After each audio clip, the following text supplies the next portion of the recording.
Hello. So the Blinking Idiot is back, and today we'll discuss a very interesting part of history about a mathematical problem. So this is about Pierre de Fermat, and a French mathematician.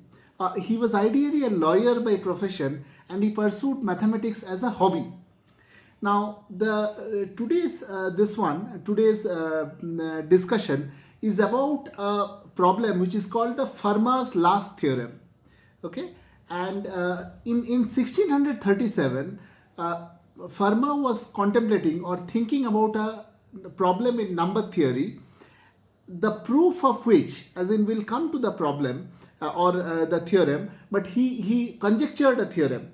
A theorem is something which is a rule in mathematics, and you need a proof to say that this is the rule. Now he found the theorem, and he was reading a book called Arithmetica. While reading a book, he wrote this theorem and said, this is the theorem, and I have a proof for this.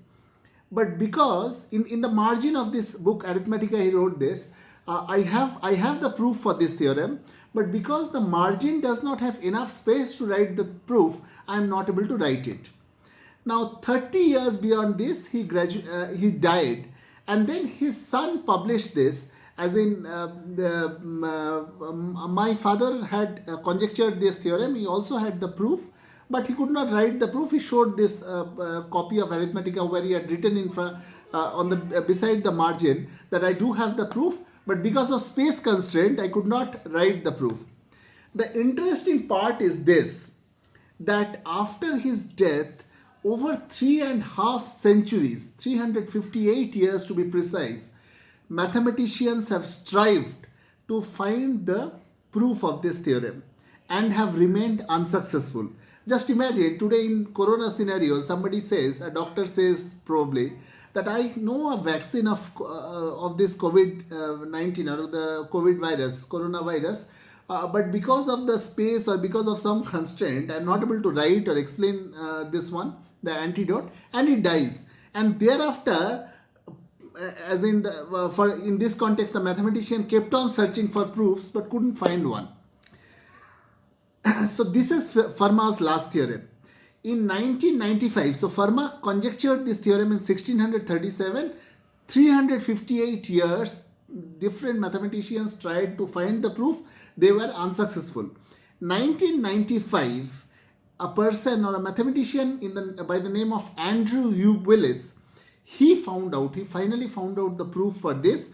Till that point of time, Fermat's last theorem was empirically true, but there was no proof for that. Now, what do I mean by empirically true? Empirically true means that people knew, as in if you put values into it, you will understand that the theorem holds good, but there was no proof for it.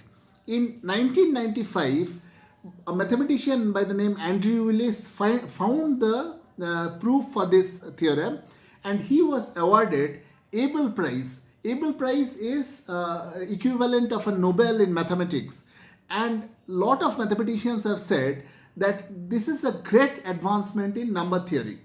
So this is the interesting part of Fermat's last theorem.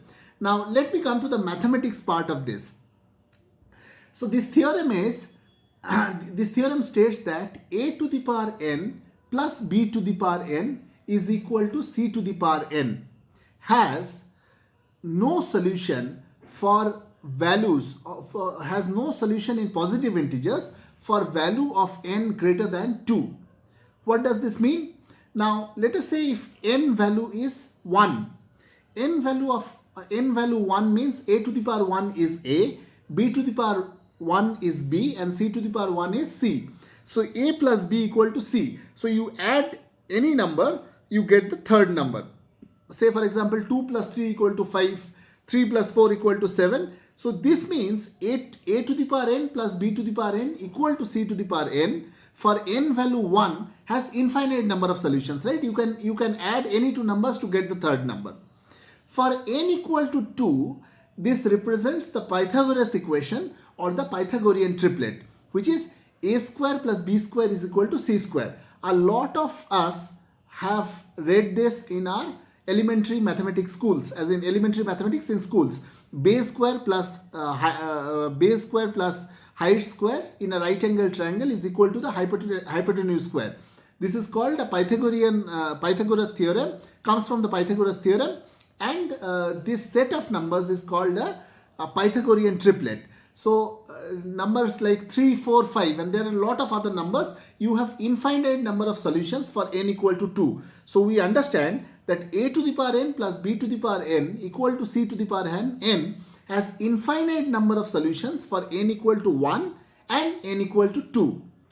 Interesting part is for n equal to 3 and above, there are no solutions, which means no solutions in positive integers, which means that if you take a cube plus b cube equal to c cube, you will not find a set of numbers which will satisfy, set of numbers for a, b and c which will satisfy this equation. See how interesting it is. For n equal to 1 and n equal to 2, you have infinite number of solutions. For n equal to 3 and above, there are no solutions at all.